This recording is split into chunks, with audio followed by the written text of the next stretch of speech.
From the Library of Congress in Washington, D.C.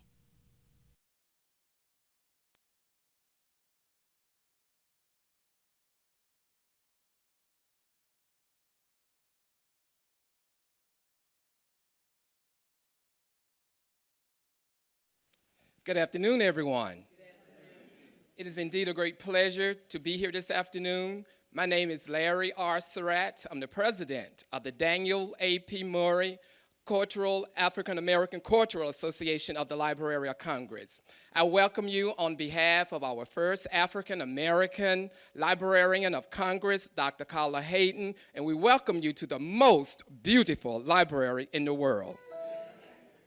The Daniel A.P. Murray Association of the Library of Congress and the Motion Picture Broadcasting and Recorded Sound Division of the Library of Congress want to welcome you to an interview with the awesome Russell Williams II. We welcome you and hope that you will enjoy the interview. Thank you.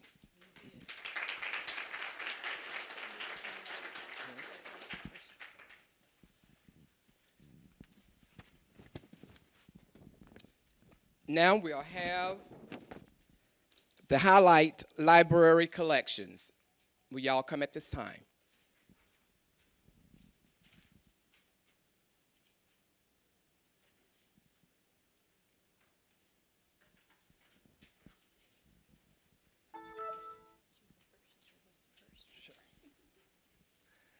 Hi, everyone. Everybody can hear me okay? Okay, great. So my name is Harrison Beal. I'm a reference librarian in the Recorded Sound Research Center in the Motion Picture Broadcast and Recorded Sound Division. And we're very happy to be co-sponsoring this event today, and we're excited for the interview as well. I thought I'd just give you a little bit of an overview of our collections, our history, and some of what we have available in recorded sound and how it pertains today.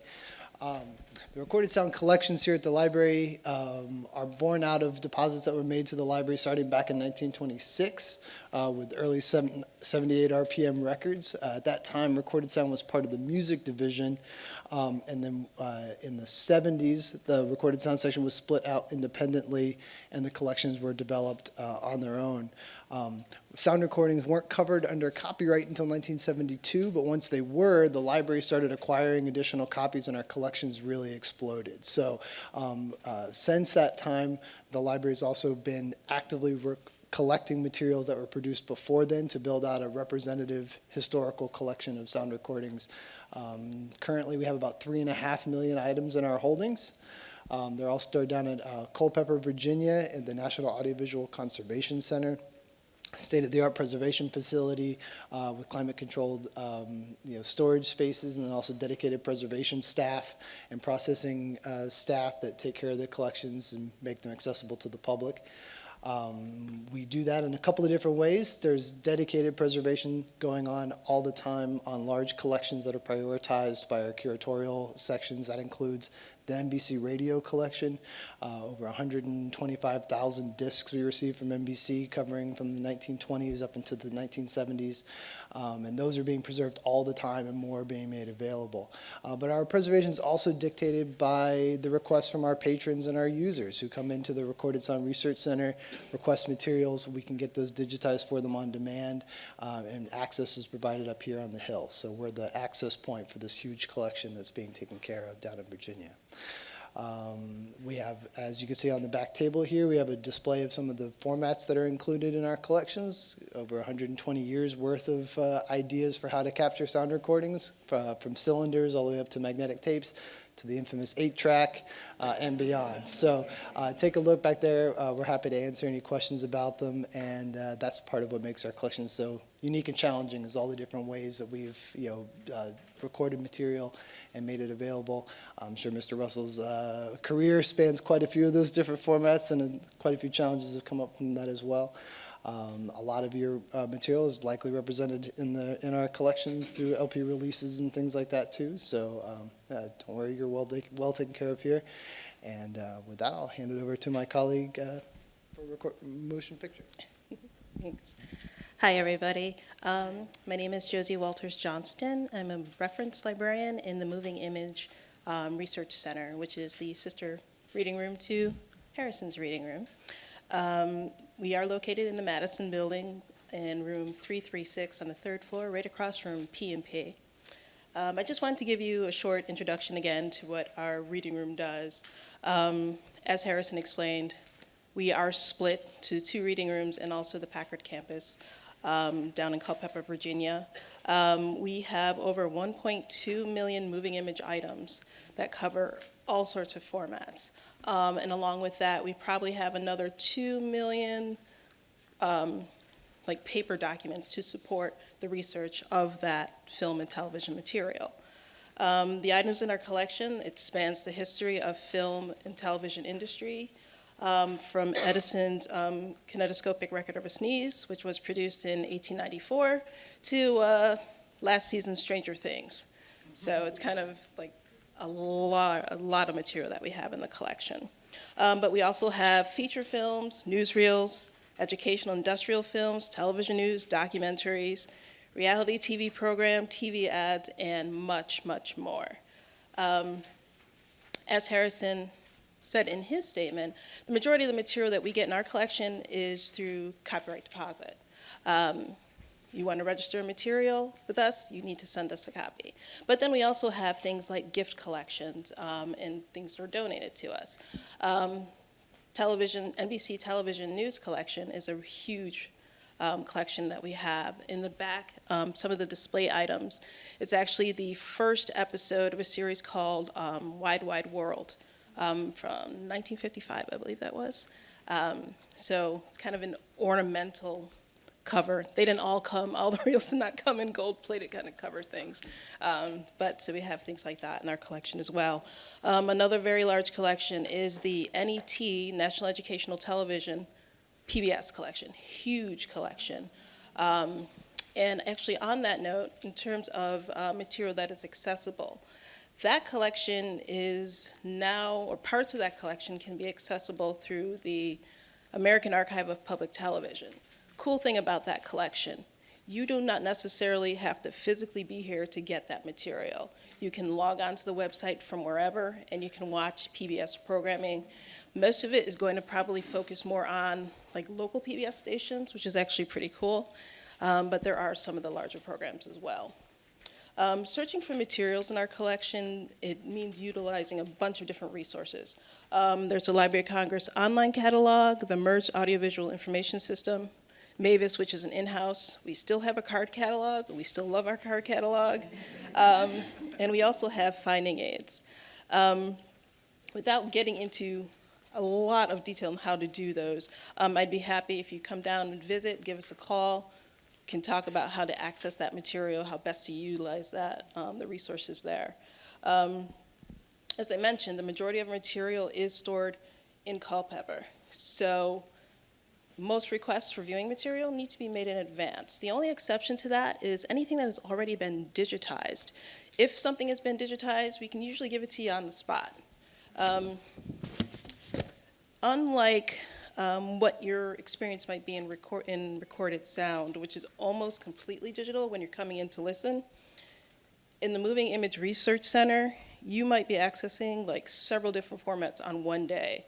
So you might have, say, coming in tomorrow, I'm going to start with my 16mm film, I'm going to walk around to the other side of the viewing room, I'm going to watch some 35, then I'm going to go to the other side again and watch a Laserdisc, maybe pop in a Betamax, watch a DVD, maybe a 3/4-inch U-matic tape, and then end my day watching digital material.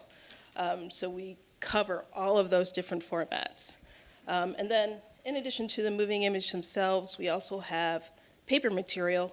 So we have periodicals, reference books, subject files, screenplays, transcripts, photographs, lobby cards, press kits, pretty much anything that will help supplement your film or television research.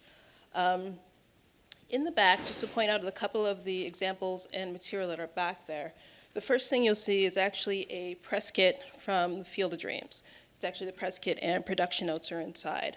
And I already mentioned there's the NBC TV collection, the Wide Wide World premiere episode. And then items 3 and 4 are essentially from the same collection. It's our earliest collection. It's called the Paper Print Collection.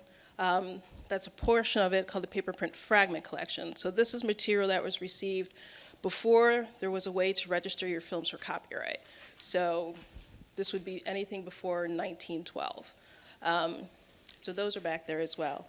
And then on the side, we both have handouts that you can take with you. There is just pamphlet information about both reading rooms. There's how to search. We have viewing guidelines. There's some moving image resources. Spell it all out. And then also, it did take some time to go through our collection to see what films and television programs that we actually had of Mr. Williams. And we pretty much have all of them except for, I would say, I'm going to estimate 10 things. And so this will include really early stuff from 1981, and then all the way through his unedited History Makers. It's like 3+ hours oral history interview. So, and it's really cool to listen to. So I encourage everyone here to stop by, come visit us, pop in just to say hi. I'd be happy to talk to anybody about any questions you may have. If you're looking for something specific, I'd be happy to help you. Thanks, guys.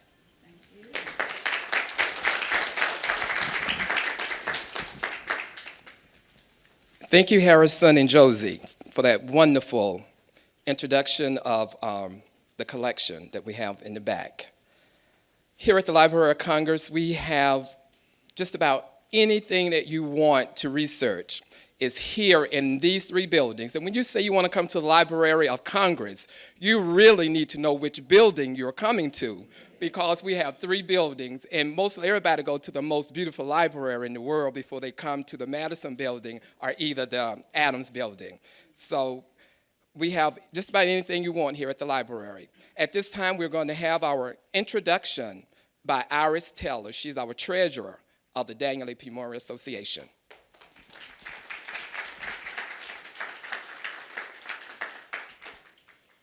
Good afternoon, everyone. Good afternoon, everyone.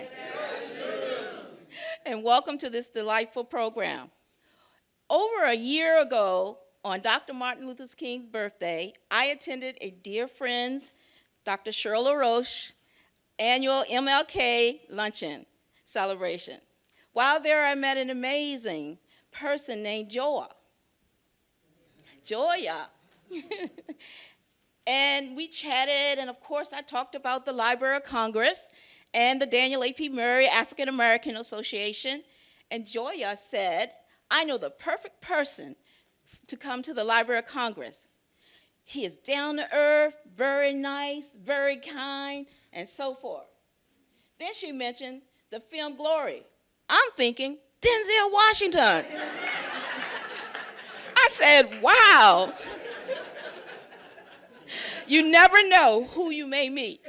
I say all that because today I have the pleasure and honor to introduce Mr. Russell Williams II, who is a native of Southeast Washington, D.C., and also a former employee of the Library of Congress. He received an interdisciplinary bachelor's degree in film production, art history, and literature from the American University in 1974.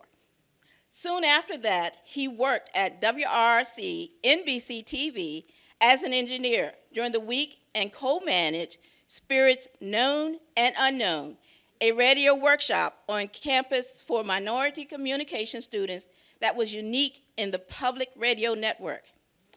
Williams moved to the Los Angeles, California area in 1979. In Los Angeles, he built a reputation for getting to the oral center of the scene and preserving it as well as marrying it to the visual. His career has spanned live network television with a list too numerous to announce. If you picked it up in the back, oh my goodness. Including the Watergate hearings, radio production, theater, multi-track recording, film documentary, and feature film sound recordings. His quest for perfection has garnered him 2 Academy Awards in the category of sound for the movies Glory and Dances with Wolves. and 2 Primetime Emmys for the documentaries Terrorists on Trial, The United States versus Salim Ajami, and 12 Angry Men. He is the first African-American multi-Academy Award winner.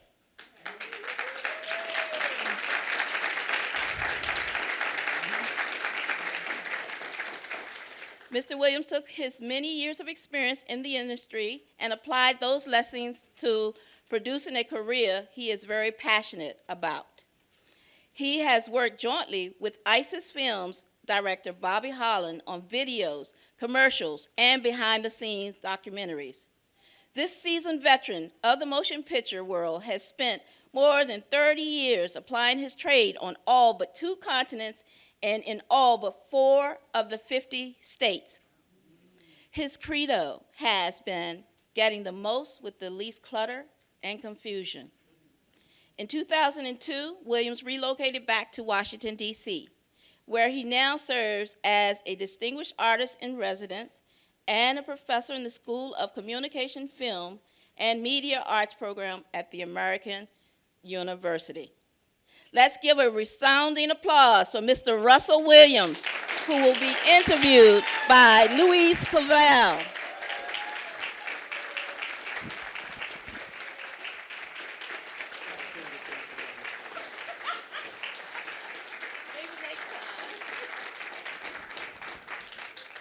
Louise Cavell is the former LC Big president and also is a member of the Daniel A. P. Murray African American Cultural Association.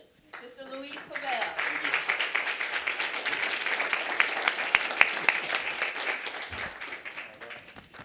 Prof, good to see you. Good to be seen. Thank you very much. This is a great honor to be here with Professor Russell Williams II, and I thank the Daniel A. P. Murray African American Historical Association, Blacks in Government, and the Library of Congress for this opportunity. Let's get right to it. All right. I just want to apologize. I couldn't get Denzel here for you today. He was busy, but he sends his love, as always. Don't worry, Prof, you're looking pretty good yourself. Thank you, man. Thank you. Let's just get right into it because we've had a chance to talk to one another through Okay. the week, and I'm so excited to start. Okay. Let's talk about D.C. Let's talk about Southeast Washington, D.C., and your parents, who I think had a very fundamental role to play in your life. I love the stories of your mom and dad. And just to start to talk about the D.C. of old, the old Southeast, the Southeast where kids were raised by members of the community and their parents. Correct. People cared in a certain way, and compassion, I think, was there, if I remember correctly. So if we could start there. Well, Luis, thank you, and thank everybody who came out today.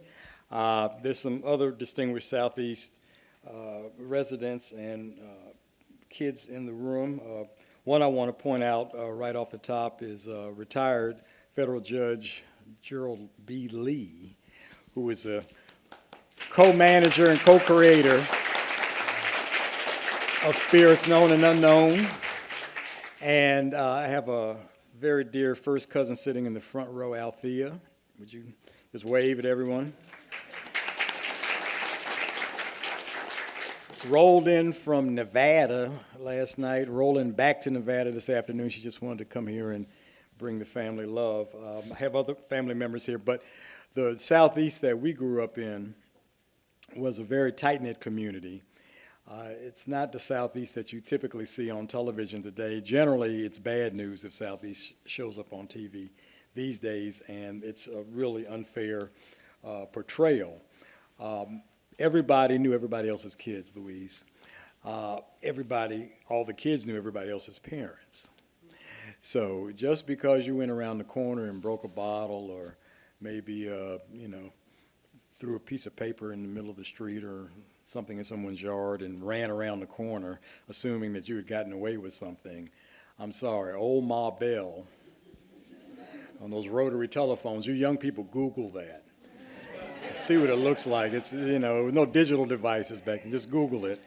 And mom or dad or somebody would be standing out on the porch waiting for you to get back. Were you at Mr. Clavell's place and did you break a bottle in front of his house? And, so we knew that all eyes were on us.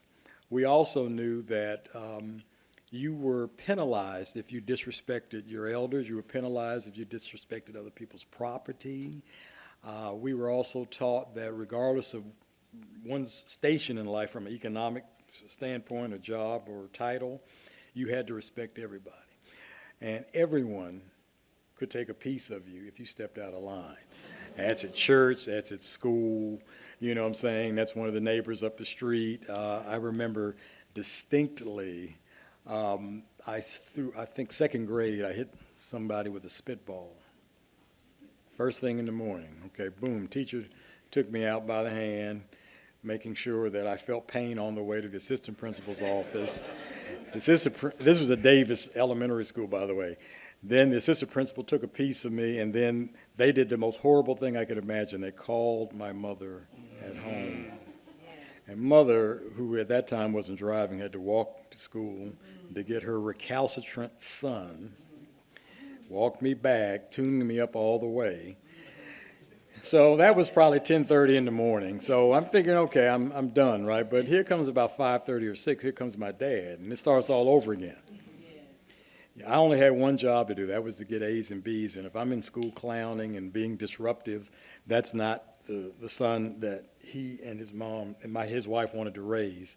And even as a high school student in Wilson, if I'm standing at the bus stop on Benning Road, my old Davis principal would roll by and say, "Williams, are you still getting A's and B's? Have you been in any kind of trouble? I'm gonna check on you. I'm gonna check with your dad to make sure." I mean, this seemed like a lifelong connection. Mm-hmm. That was the Southeast that we grew up in, the people I pointed out, and I'm sure others that are in here.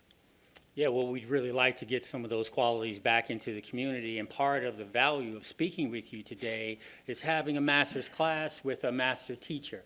And I think that as we listen, the young people and people with children in the audience, as well as people that are your age, can reflect on the experience, and maybe we can get back to some of that. Okay. Let's talk about, say, high school in Wilson. Okay. And I know that you played band, and we're talking about sound design, and a great within that genre. So was band at Wilson the first area of sound that you entered into? Well, I will have to go back a few years when I was actually about 10 years old. I was attending a church in Northwest with my parents, and for some reason, I want to say the choir was singing spiritual that the title is I Hear a Voice of Praying. And it was a cappella, and they were in good form that day. And I got a little misty-eyed, and some of the elders who saw me in the congregation ran to my mom and said, "I think Russell's been called to preach." No, but I do want to take piano lessons.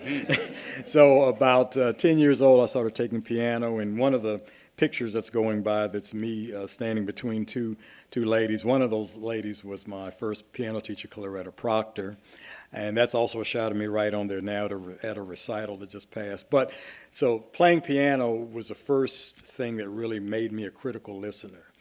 Playing piano also was the first time that I'd heard this whole story about music can calm the savage beast. But that's stuff that old folks say to you. It doesn't really mean anything. They're just saying that stuff to you just to get you out of their face. Mm-hmm. So for some reason, I can't remember what it was, I was very upset with my mom one day, and I said, okay, and she was watching her soap operas. I said, I'm going to ruin her day. I'm going to go downstairs and start banging on the piano so loud that it's going to interrupt her watching the soap opera, right? And I kind of wore myself out doing that. And I said, well, I'm down here, might as well do my lesson, which wasn't anything really complicated at that point. It was like dee-da-dee-da-dee-da-dee-da-dee-da-dee-da. It wasn't anything like Rachmaninoff or Bach or anything. But literally about 3 or 4 minutes later, I couldn't remember what I was angry about. Mm. And so that was the first time I realized how music can transport you. I would blame the 1959 Ben-Hur, which I saw as a 7-year-old, for really showing me the power of music in film, because I know I was sitting next to my parents and I said, I don't know what this movie's going to be about, but it sounds very important. But 10 years old was when I actually put my hands on an instrument for the first time. So that led to going to Wilson by my piano teacher's suggestion to get onto a orchestral instrument as well as playing piano. That's when I really developed an appreciation for arrangers and composers and things like that. And as far as I was concerned, I was going to be a music major. And then my master pianist made the mistake of telling me about some of his co-heads at Peabody Conservatory. A couple, three, had jumped out of a window because they had failed the final exam. I said, you know what? Maybe not. Maybe not. You know, I want to keep my love of music as something that's no pressure involved. Less you know? dangerous. And so that's when I kind of started thinking about something in the communications field by the time I got to American U. Well, that's interesting. I can see the less dangerous approach, but then after the piano, I think you picked up the tuba, which seems like a dangerous instrument back again. Well, it was dangerous riding on the Maryland bus. You all remember the WMA bus? Now, that's real DC, folks, if you remember DC Transit. But then on the other side of town was this orange, kind of brownish bus called WMA, which was kind of like the second cousin from a bad marriage in terms of transit systems. And by that time, I was at Kramer Junior High, and Miss Lockhart, who was our band director, orchestra director actually, said, "Oh, I'm so happy that you want to pick up another instrument." And she had this room full of instruments that nobody was playing, and so she was suggesting maybe a clarinet or maybe a violin or something. And I'm thinking, no, I don't want to take another hard instrument. And I said, "What's that orphan in the corner over there?" It was a tuba. It was kind of bent up, needed some brasso on it. So she said, "Oh, that'd be great, because I don't really have anybody playing in the low register." And I knew already I could pick up the tuba parts probably by Monday and just sound the note on the piano, find it on the tuba, and, you know, I could already read music. So that was a done deal, right? Except I said, "Okay, so where's the case?" "Oh, there is no case." "Okay, so here's Pudgy Russell on the bus with a tuba.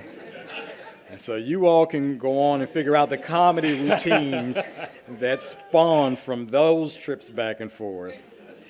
But anyway, you know, I weathered that as a lot of other, you know, banter in Southeast DC. I mean, I think growing up in Southeast made it really easy to merge into professional work, was when people think that they've cut you or they've insulted you, if they said something that was going to, you know, get you off of your mark. And I'm like, no, you need to go to grad school.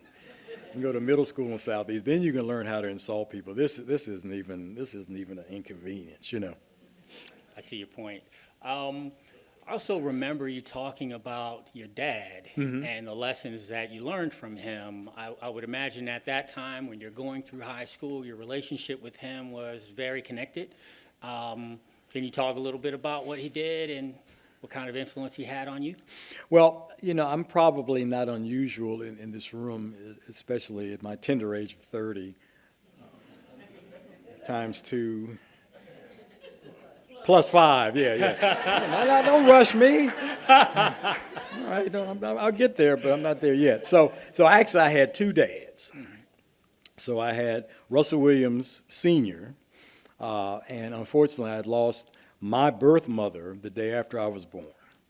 So standing there in the emergency room was James Harshaw and my mother's next oldest sister, Ruth. And they were childless, and they made the commitment right at that moment to say, you know, we'll raise your son, because Russell Williams was working the night shift at Union Station as a red cap. So basically, it was tag team. He was a Taurus, Russell Williams a first, James Harshaw was a Taurus, and I want to say Ruth was a Taurus. So it was actually, you know, I was getting it 3 different ways. So James Harshaw was a master carpenter. He worked at the government printing office, and he also, you know, like pretty much any other African-American male or female back then, they had 2 or 3 other side jobs.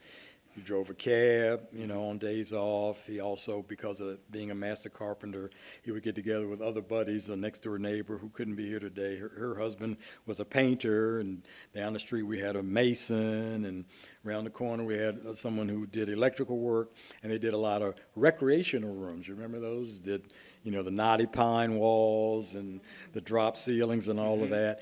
And, you know, I'm sawing wood and doing this kind of stuff, saying I'm never going to be a carpenter, but interested in a carpenter job. But, you know, I learned a trade. I learned how important it was to be precise. I learned how important it was to make sure that the customer was satisfied.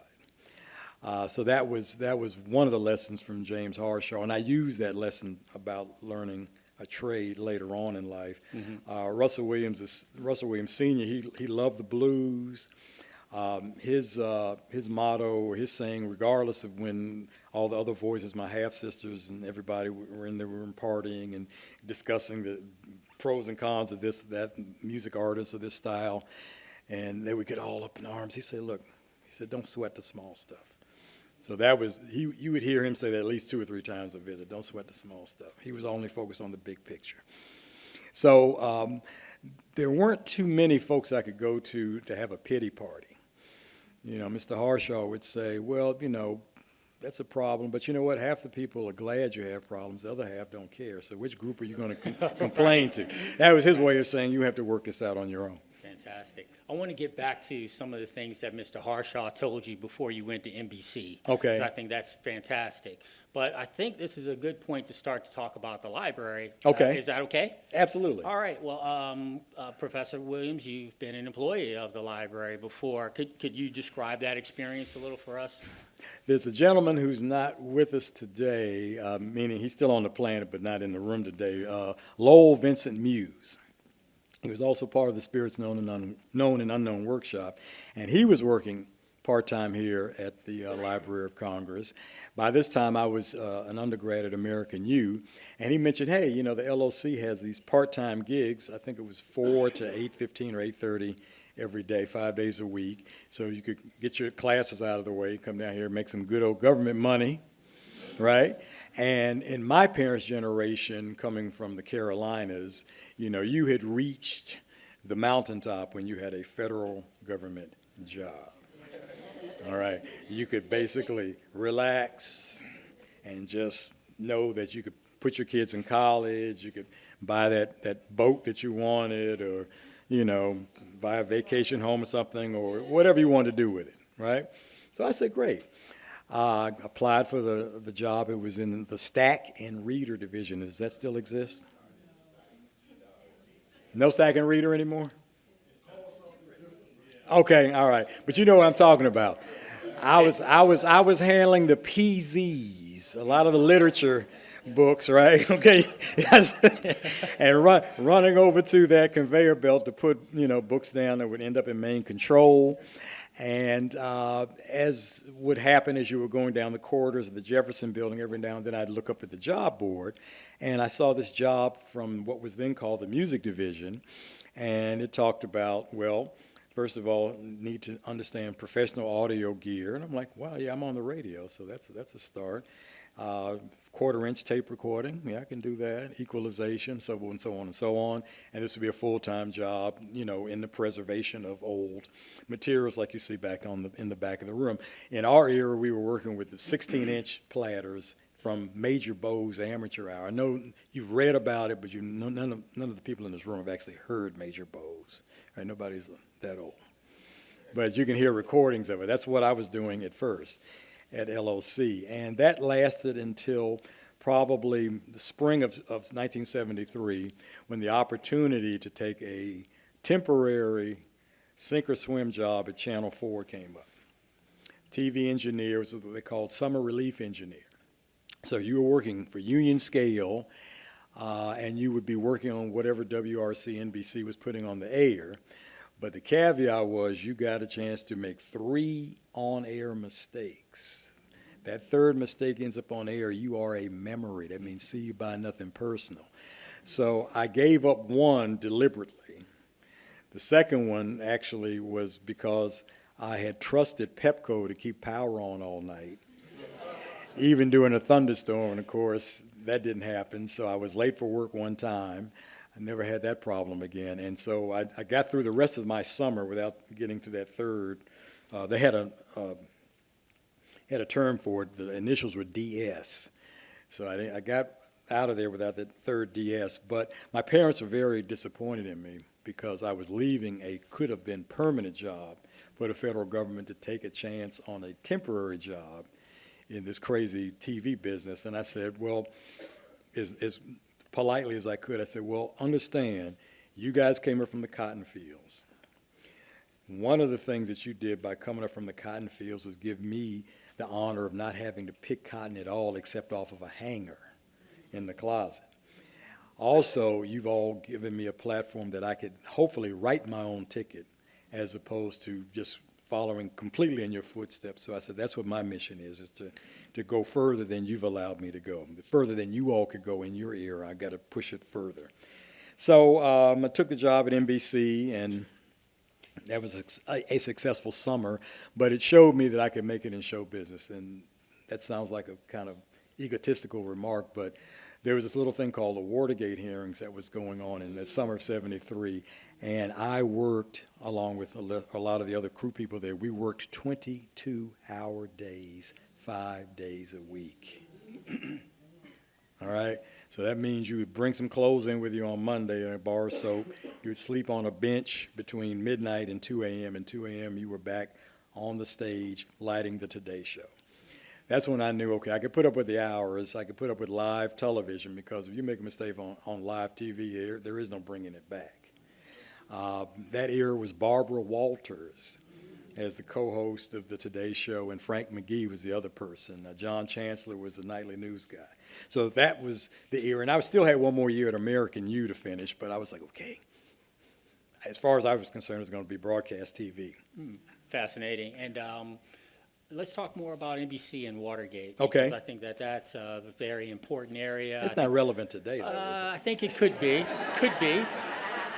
Could be. The way that things get lost, even in emails, it reminds me of the few minutes of, phone calls that were also right. lost.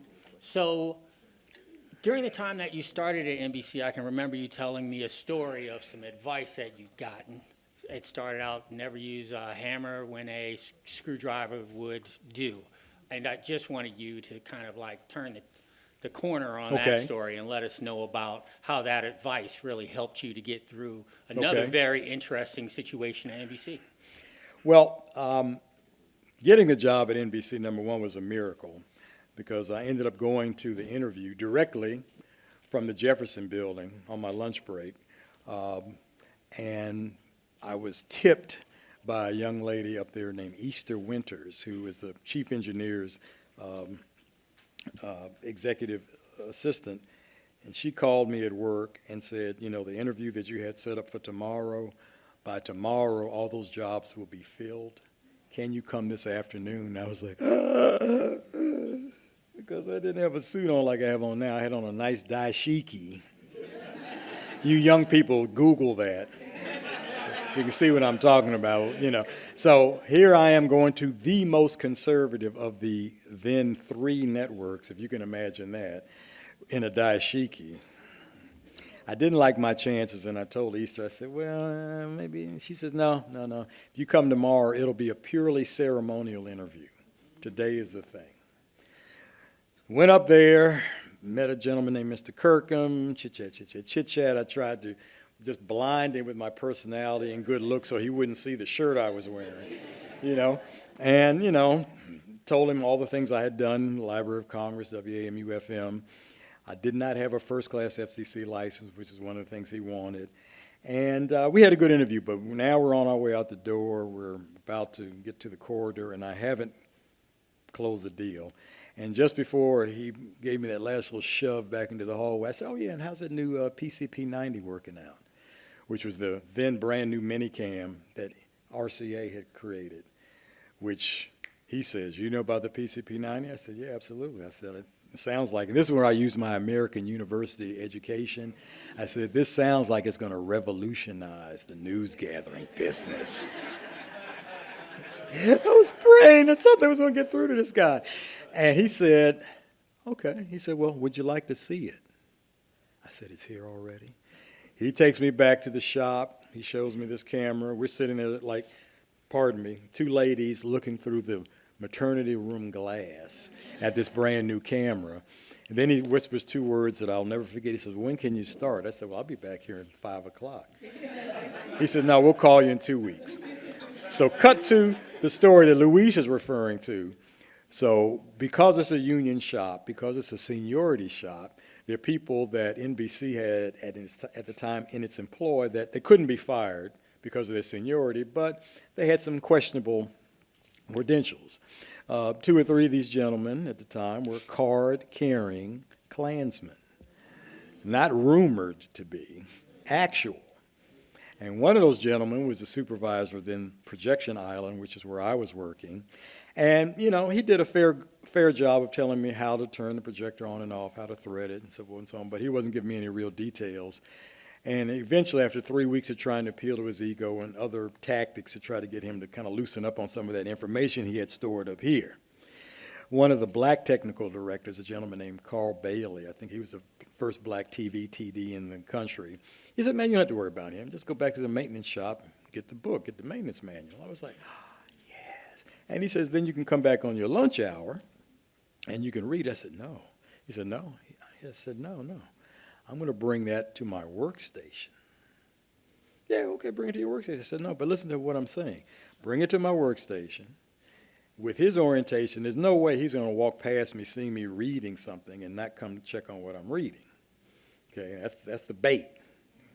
And then I took another piece of my AU education and brought my little legal pad with me and a pen. I knew when he was coming back from lunch. I had the book open. I'm writing my notes down. I'm being a very good college student here. And he comes up over my shoulder and he asked me, was I trying to get a job in maintenance? I said, well, no. I said, well, you know, here's something you don't know about me. So I had already set up 3 or 4 code messages in this reply. Number one, my dad's a master carpenter, so that means he has a trade, you have a trade. The worst whooping I got from my dad, I've been disciplined, and you know what discipline is, you probably had it out some of yours yourself, you know what I mean?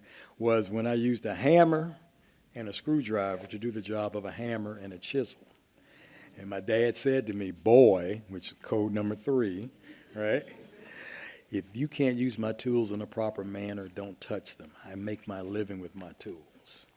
And then I turned to him and I said, sir, I said, these tools back here are a lot more expensive. I just want to make sure I know what I'm doing. Victory.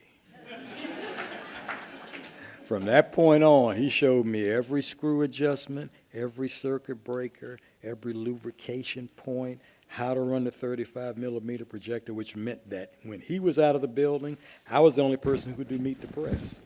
Because at the time, that was the only national commercial that Channel 4 ran locally. All the rest of them would run from New York. But, you know, I try to mention that story to folks today because folks that you don't agree with, you don't understand, or don't agree with their own, if that is the door you have to go through, you have to go through that door. So I said, there's got to be a way I can get this guy to understand I'm not here to pour molasses in the equipment. I'm not here to spray paint NAACP over that projector. I just want to be an NBC engineer, a white shirt, RCA pocket protector, a little air hose to blow the dust out of the gate, and put my 8 or 9 or 12 hours and collect my check. Now, he never invited me over for dinner, but that was okay. That was okay. From that summer on, he basically made sure that if there's any question about that shop that I needed to ask, come ask him, because he knew where everything was. Fantastic. I think there's a huge secret to success in what you've just told us, and your life represents that for us. So we are honoring you today, and I'm just really reminded of that with a story like that. Is it okay if we get to 1979 and go into L.A.? Yeah, let's roll with it. Okay, let's all right, roll good. with it. All right. These people are only getting older out there listening to me. It's 1979. What's going on?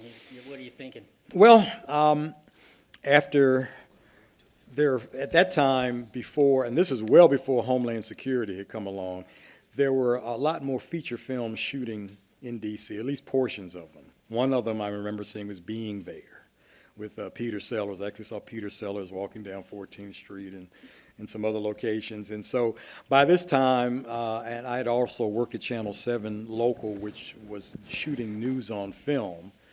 And so that was my first professional experience working with film. So I said, you know, maybe it's time to think about taking the Nestea plunge and going to Los Angeles and just see if I could get into big show business.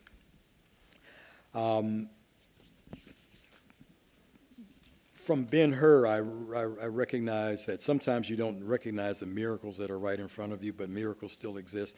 So in the same pile of mail that I got a no thank you from AFI when I applied to their directing program, good old Uncle Sam gave me a nice income tax return. I said, you know what, there's more than one way to get to L.A. So there was this airline back then called TWA. You all Google it, you young folks. Google it. I had planned to go to LA, and I took a 90-day leave of absence from WMAL Radio, which was my permanent job at the time, to try LA. I was also headed down the aisle in September of that year. Wedding plans are already in place. Deposits have been put down on a rehearsal hall or something like that. Why are you laughing, Sal? I'm trying to tell the story over here. You're interrupting me. And as things do happen in your life from time to time, at the time, my betrothed and I were both going to L.A. because she was working here for WETA and planned to go to KCET in L.A. And, of course, I was just going to go to anybody out there to give me a paycheck. And then at the last minute or so, she decided she didn't think she could be that far away from her folks. So maybe we could get married, but then maybe wait till the next year to go out to L.A. And I was saying, I'm certainly not liking the sound of that, especially since I'm already unemployed for 90 days. There is no going back on that, leave of absence. They've already hired somebody else to cover me. So I said, you know what, think about it and let me know. But I said, my future, somehow I see L.A. in my future.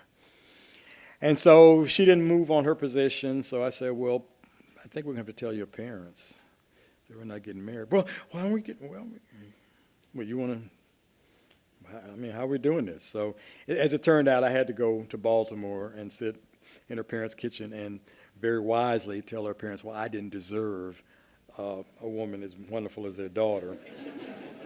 I didn't go in and say that she was just a coward and just didn't want to take that next step. That wouldn't have been smart. There's so many butcher knives and other, things that could have been projectiles in the room, so we got through that and we were all cool after that. But that's when I realized that I was laser focused on this career. And as it turned out, had I waited a year, just so you all can jump to the next chapter. Had I waited a year, then that would have been right at the beginning of the Screen Actors Guild strike, which shut Los Angeles down for months. I couldn't have even gotten arrested, and we're talking about LAPD. I couldn't have even gotten arrested out there. So timing is everything. And so I went at the right time. It worked out, I guess. Otherwise, Luis wouldn't have me up here listening, boring you with all these stories. Well, I'm glad you selected your words properly for the young lady's family. Oh, yeah. Well. I was like, I might need this neck some other time. Yeah. So, Well, great, you still have it. What did a break look like for you once you were in LA? What did that moment look like when you said, well, yeah, I'm on the right track now? Luis, that's a loaded question. First job off the plane. Now, I want to see a show of hands, and you young people don't even bother to answer because I know you're not up to this. Who's ever heard of Rudy Ray Moore? Okay, I don't see anybody with a full head of hair. Okay, Rudy Ray, the actual first person I worked for in L.A. at the Dunbar Hotel on Central Avenue, where he was living in the basement. And just to show you that I could remain optimistic. Because he was a nice cat, don't get me wrong, really nice cat. But his jokes were, yeah. So basically, when I realized that have I made the right decision? One of the first jokes I recorded that he said was, how do you keep the flies out of your kitchen? Well, it's real simple. Keep the bucket in the living room. And so immediately I started, and one of my assistants was like, what are you doing? I said, well, I'm just trying to make sure that this is the actual bottom, that there's no other level below this. So I can only go up from here. So that was the actual first job. And then if you got a job that was 3 or 4 days in a row, okay, that's great. 2 weeks in a row, okay, that's great. It took me 7 years to get into the labor union out there, which is not the same issue as it would be today because the rules have changed. And I worked for a lot of different people, a lot of low-budget producers and directors. I would say one of the first big breaks I got was through a director named Alan Meyerson, who I had worked another 2 or 3 days, 22-hour days for a flat $100. And like a lot of people out there tell you, kid, when I get some real money, I'm going to call you again. How many times, if you had a quarter of every time somebody told you that, you'd be staring down at Bill Gates saying, see. But he did call.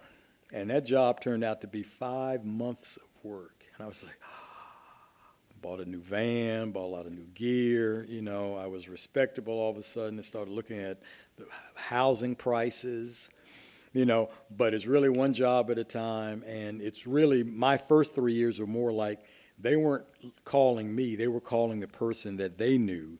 And the person they knew may have been busy and said, you know what, there's this new kid out here named Russell Williams. He'll do a good job for you. Give him a shot. So it was 3 years before anybody was actually calling me directly. They were calling Luis because they already knew Luis. And you have to understand, regardless of gender, age, religious preference, ethnicity, the scariest thing in a highly competitive field is someone who is an unknown quantity. And once you find a team that works together well, that you probably, the old Yankees that we all hated when we were outside of New York, the reason that they stayed the old Yankees because they very rarely took on any new talent because they had Murderers Row and all those other folks. So to get into that league, you could have been in the Major League Baseball, but you weren't going to be in the Yankees unless you were the best. So that's how most people think of their careers in the entertainment industry and other fields that are highly competitive. That's what makes it so hard to break in addition to whatever else they may bring with them. Well, baseball will lead us right into Field of Dreams then, right? I guess that was a pretty decent break. That was of the low budget, no budget films that I did leading up to that, that was the first film when I read the script, I said, not only is this a great script, and then as the casting started to fall into place, I'm like, wow, I'm going to be working with great actors too. And I'd already worked with a director. That's one of the places I learned loyalty, Luis, was the only reason that Field of Dreams was offered to me. The director, Phil Alden Robinson, who was also the screenwriter, which he was much more comfortable doing, is working as a screenwriter. He told the Gordon brothers, now you all may not know the Gordon brothers, but you know the franchise that made them rich was a franchise called Die Hard. They came, and that was 1988 as well, so I must have seen Die Hard 1 at least 6 or 7 times in Dubuque, Iowa, because what other movies were going to come to Dubuque, okay, at that particular summer. Phil told them that the only way that he would consider directing Field of Dreams was if he could bring all the people from his first movie, which did, marginal business, but they were impressed enough with it to give him that particular job. And they said, yes, if that's what it's going to take you to call action and cut. So bring all his people back into Field of Dreams also essentially got me Dancing with Wolves, because that was the first time I worked with Kevin Costner, and Kevin did a similar thing. He took people from different movies he had worked with that he liked and brought them to his directorial debut out in South Dakota. But I was really honored to work with people like James Earl Jones, to meet Kevin, who's a really cool guy. But from going to the movies with my mom and dad for many, many years, I'm sitting there behind the console, and I'm looking at this guy with this gleam in his eye and his jaw, and I'm like, man, that's Burt Lancaster. I mean, I'm working with Burt Lancaster, and that's probably the only time I've been on a set, because we don't have the benefit of the music and whatever visual effects that you'll see in the finished product, but when Burt Lancaster walks across that first base line to become the doctor and attend to Kevin Costner's little girl, I have tears in my eyes, and I'm thinking, I said, wait a minute, what the hell is wrong with me? I said, this is not a play, you know what I'm saying? But I mean, he was just that good, and I really thought that all those years of not knowing whether this move to LA was going to really be for anything, I said, okay. And I think the first week I was there, or first month I was there, I said, this is going to take 10 years. So this was basically 9 years into that 10-year plan. And one of the other things that I realized leading up to that was, and I'll tell this to everybody, that don't discount the naysayers that creep up on you. Sometimes it might even be your parents, besties, somebody, your coworkers, and you have that dream and you want to like go out and do something and they may have the best of intentions. A lot of those guys I work with at WMAL Radio said, man, you're a fool if you think you don't get any work in Los Angeles. Okay, well, I'm that kind of fool. I got 90 days to find out whether your version of me is right or my version of me is right. But the naysayers are important because if they can talk you out of pursuing your dream, you weren't going to do it anyway. Let me repeat that. You weren't going to do it anyway. Because even if everything works out fine, there's still going to be resistance. You still have to be the best, which means that you got to put in the extra hours, you got to be competitive, you got to do all this new work to learn this new field. So that's with nothing else interfering with that. And of course, when I went to LA in '79, it was not an original idea. So there's a long line of people that get off the plane to LAX thinking they're going to do something in show business. So just look at that line and say, okay, well, I'll be here for a little while. But that's how we vet you. That's how we get rid of the people who are really not serious. Mm-hmm. If you get a law degree, you still have to pass the bar before you can practice. So that's a vetting process. You get a medical degree, you have to pass the state boards before you can start chopping people up. That's a vetting process. But you have a grad degree in film or, television or radio, and okay, so, all right, see that corner in the far end of the room? 18 hours you'll be in that corner making sure nobody walks into the shot for $100 a day flat, a tuna fish sandwich, and a glass of lemonade. And 3 or 4 weeks later, if you're still smiling, that's an indication that you're serious about being in this business. Mm-hmm. All other people run out of breath, and man, that's not what I had in mind, or I thought I was going to come in when there's going to be a red carpet. Right. Well, yeah, maybe if Halle Berry was on the same flight with you, but that's how we vet you. So don't run out of breath too soon. It's going to be a long marathon. Understood. And your long-term planning is really evident in everything that you're saying, Prof. Well, let's talk more about being the best and the Academy. What, did Denzel come in? You talking about me? Yeah, we've got a certain version of that here with us today, as a matter of fact. You have the 2 Oscars, you've got the 2 Grammys. Emmys. Emmys. I'm working on Grammys as soon as I learn how to sing. So Oscars, Emmys, and you're a member of the Academy. That's correct. So that's some phenomenal areas to talk about. Of course, last year, the Academy basically tried more inclusiveness. Right. We heard things from when Chris Rock was host right. that brought us to a greater awareness of what was going on in the Academy. Let's talk about what that means. Okay. And, I'm going to just set you loose on it because, I want to make sure we get around to a couple of other things, especially the questions at the end. Okay. So the other thing that I was hoping that you would touch base on is that the Motion Picture Academy's museum is opening soon. Correct. And of course, they're thinking about ways to represent minority contributions. So with all that said, what can you tell us about the standards of excellence? Okay. Well, with hashtag Oscars So White happening, I think 2 years in a row, that really, Cheryl Boone Isaacs, who was the first African-American woman to be the Academy president, and she had been on the Board of Governors for, I think, easily 15 to 20 years.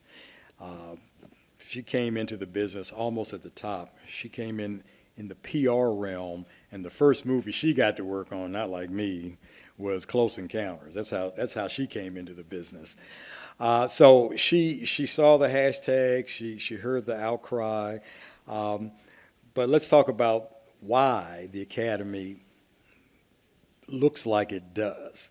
First of all, the film business started in the Jim Crow era of the United States. So it was very difficult for anybody with a permanent tan to get on the set to build a career long enough that you could be invited or be nominated for one of the 2 statues. There's only 2 ways to get in the Academy. You either have to be nominated for an Oscar or 2 people in the branch that you're representing, be it camera, sound, costume, acting, directing. 2 people from those branches have to send a letter saying, you know what, we want to consider Rosalind Williams as a new member.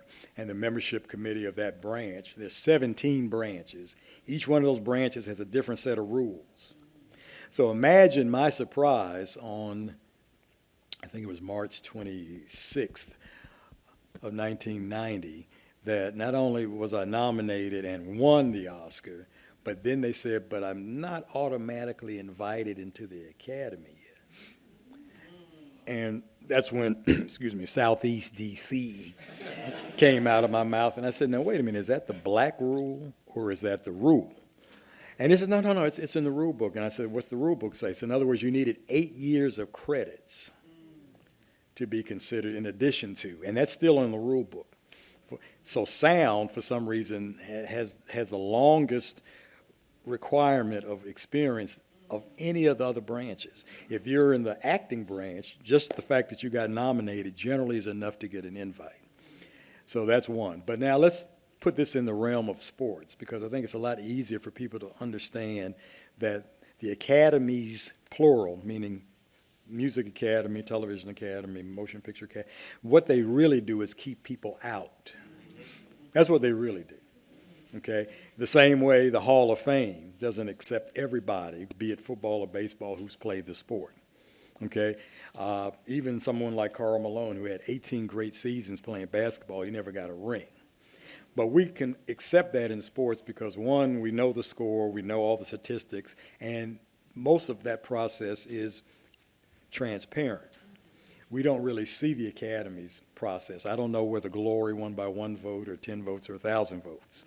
So I'm fairly sure that process will remain opaque. And so people don't trust it because they don't know what's going on, if anything, behind the scenes.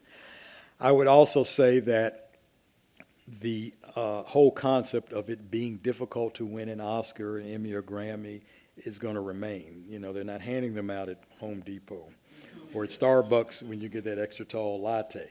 It's supposed to be a hurdle that you jump over. So that makes people upset because they're thinking, well, you know, how did this film not get recognized, It's, a lot of that is math, okay? If there were 350 or so movies this year that were eligible for Oscar nomination, let's say each one of those movies had at least 10 actors in it, okay? So, and of course, some of these actors appear in more than one movie per year, but you're talking more than 3,000 roles, which have to be whittled down to only 20 nominations. So best, and supporting. So it's almost as bad as thinking that Powerball is a sure thing, okay? And I can think of a lot of actors that are in the so-called tribe that didn't win Oscars, directors that, like Hitchcock, never won an Oscar. You know what I'm saying? So a lot of times we may look at it as this is directed towards people of color, but what it really is that mathematically it's difficult, and then because of the way the membership looked at the time, maybe it was going to be more difficult for you to determine whether, say, Don Cheadle's role in Devil in a Blue Dress was him in character or that was just Don Cheadle. See, now we know Don Cheadle's got a whole lot of range. But at the time, you know, I think some people were kind of befuddled. Is that kid really that good, or is that just him? So with the real push to diversify and also add a lot of younger members, the Academy is hoping that the representation in the nominations, which has been fairly good this year, would continue to go in that direction. But say in my branch, I can say with almost 100% assured that there are only 5 African Americans in the sound branch and maybe 6 people of Hispanic descent of a branch that's about 450 people.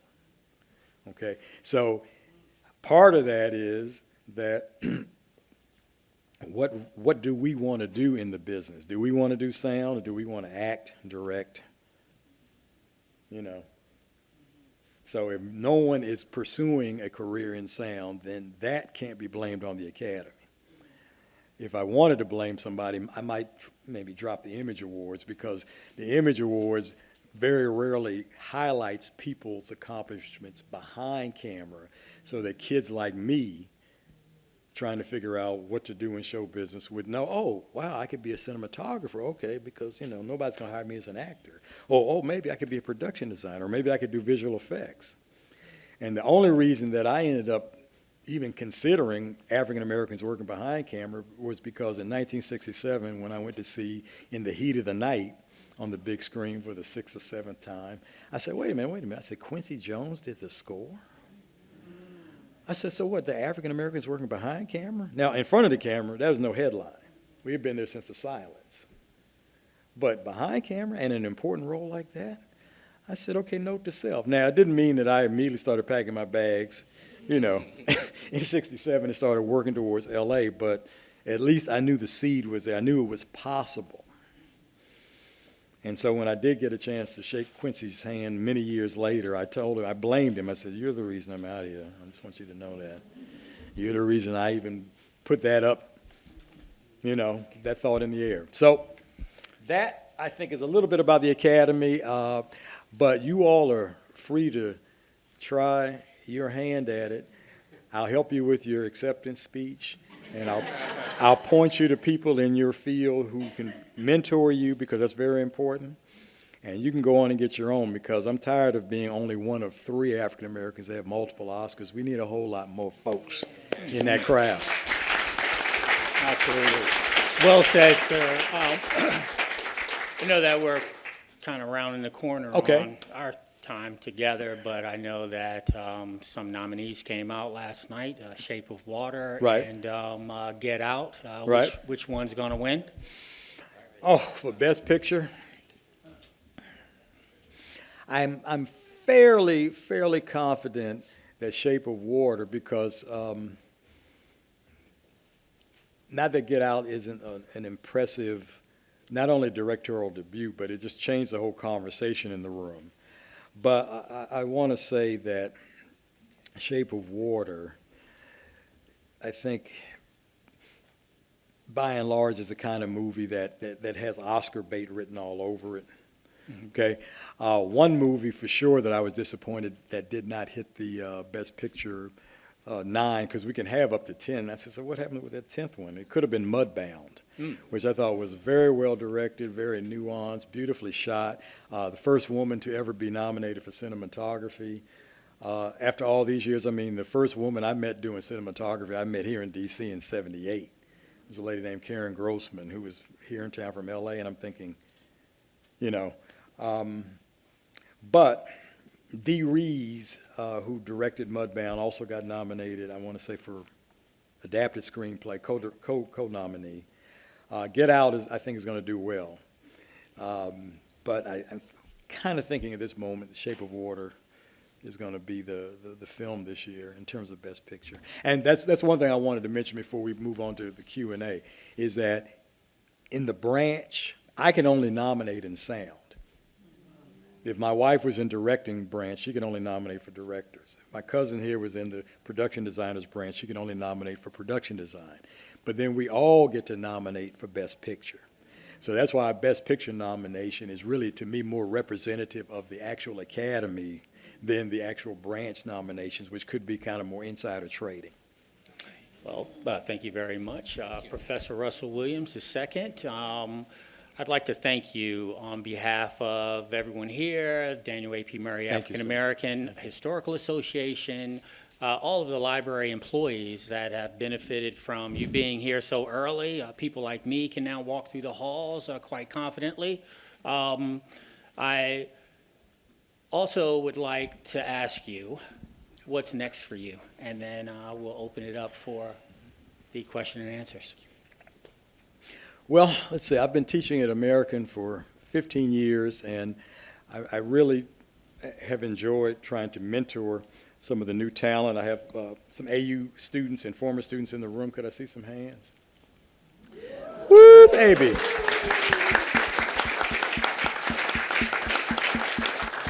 Now, not all of these students in the room got A's from me. But the fact that they understood that I was saying, okay, bring your game up a little bit more, I'll make that phone call for you, means that I hopefully did something right.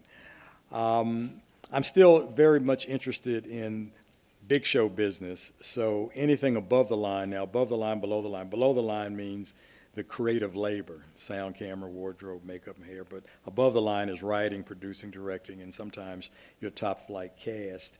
I'm always looking for opportunities and things in that realm. You know, my wife and I want to have a house in the Vineyard. We want to have another house in Palm Desert. So it may be hard to accomplish that on an academician salary, but I'm always looking for opportunities to bring the younger generation in and turn them loose. But I can only do that if they understand Naval Observatory time. It's lesson number one. Thank you, thank you. Absolutely. Well, thank you very much, Thank you, sir. Luis. Ladies and gentlemen, the 2018 Trailblazer Legend Award winner, Professor Russell Williams II.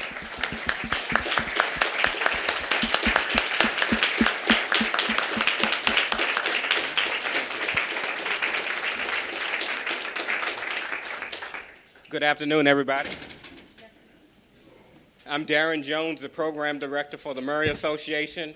In the interest of time, we're going to be able to take 2 questions because we don't often, in fact, we've never had a 2-time Academy Award winner accept our invitation and come here, and we are on a time schedule. We want all of you, if you have an opportunity, to grab a bag in the back as you leave out, but we also want you to take a picture with Mr. Williams, Okay. if you so choose. So if there are any questions, we're going to be able to take 2, and then we're going to move on to our award presentation right here in the front. Any questions? Great. Thank you so much. My name is Melvin Whitten. I'm an entertainment lawyer, and we're really good friends. But what I wanted to ask you was, at Howard University School of Law, we had a motto that was called lifting as we climb. So as you climb, you know, how do you lift and reach back and bring others forward? Thank you, Mel. Good question. At our Spirits Known and Unknown workshop, which started in 1971, our motto was each one, teach one. And that motto has served me well, my co-founder Gerald Bruce Lee, and hopefully all the people who have come through that workshop. And even when I was working in the industry, you know, I would look for people who were interested in what I was doing, or if they weren't interested in what I was doing specifically, to point them to the people that could mentor them. But at the same time, I was also vetting them. You know, something like Sergeant Waters in A Soldier's Story. It's like, okay, we're not looking for a bunch of foolishness, because its image is everything. All right, and especially in the time I started working in the business, I had a couple directors said, man, you know, he says, your crew's all black. I said, yeah. He said, well, that's kind of unusual, isn't it? I said, well, I thought my crew should reflect the department head like everybody else's crew. And he said, oh, yeah, you know, you know what I'm saying? So you have to try to give them a little truth and not make it salty. But, you know, to me, Mel, it's always been important, because trust me, there's no way that I'm on the stage telling my story except for people giving me the opportunity to come through the door, and people taking a chance on me. Paul Kirkham, Paul Fine, when he was at ABC. This guy named Bill Cooper took me under his wing when I came out to LA. And that's another thing, if you haven't figured this out already, all your mentors may not look just like you. Okay? But if someone's willing to take the time to show you what made them successful, or even if they were an abject failure, show you how not to go down the road that they went down, which is very important. If I see another movie of someone going through the do not enter, bridge out, went over the bridge, went over the cliff, crashed the car, and then they crawled back up on their fingernails to the road, it's like, no, can't we have a movie where it shows you how to recognize the signs before you go over the cliff? That's the movies I want to see. Okay. Next question. Yeah, this is a pretty quick question. Russell and I go back many, many years, and a third friend who goes back with us as well. I started a production company some years ago and picked up the phone and called the 2 of them. They got on a plane, and we did the 25th year anniversary of the Congressional Black Caucus. From Bill Cosby to Gladys Knight and whoever else were all in it.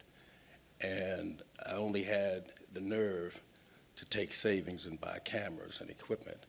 They had the nerve to trust in me and come to do that. So this is lessons to all of you students that are in here. I was a student in that business, and this man really made a difference for me. So I've actually had a company and then sold one. So I'm only saying that to you to let you really realize that maybe you didn't get an A in the class. I did. Follow the lead. He's there for you. Thank you.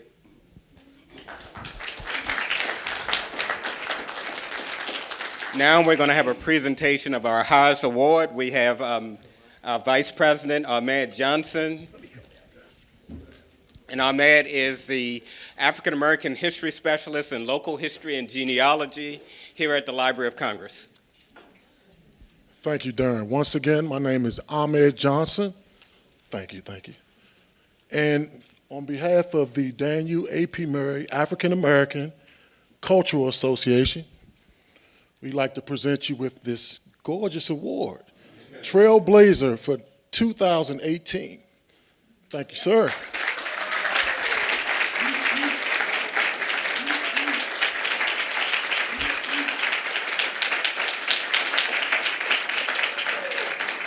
And we have other gifts.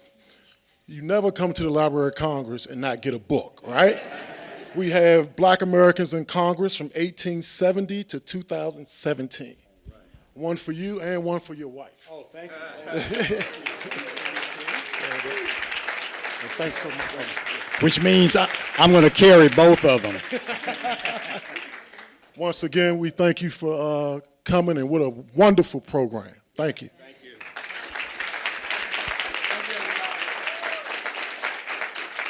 Thank you, sir. Okay. I want to also thank you all for coming. We have grab bags in the back. The Murray Association is an association of the Library of Congress that was founded by one of our leaders here at the library.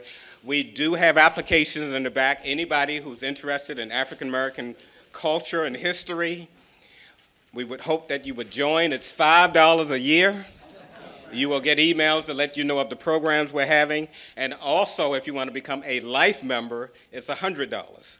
So we do have some life members. So see Teresa Davis in the back. Raise your hand, Teresa, to get an application, fill it out, leave us a check or some money, and we will get you on the list. We have grab bags in the back, and we also want you to look at the exhibit we have in the back. Also, you can take pictures with Mr. Williams outside. We have a red carpet area that you can get selfies with them. And thank you for coming, everybody. This has been a presentation of the Library of Congress. Visit us at loc.gov.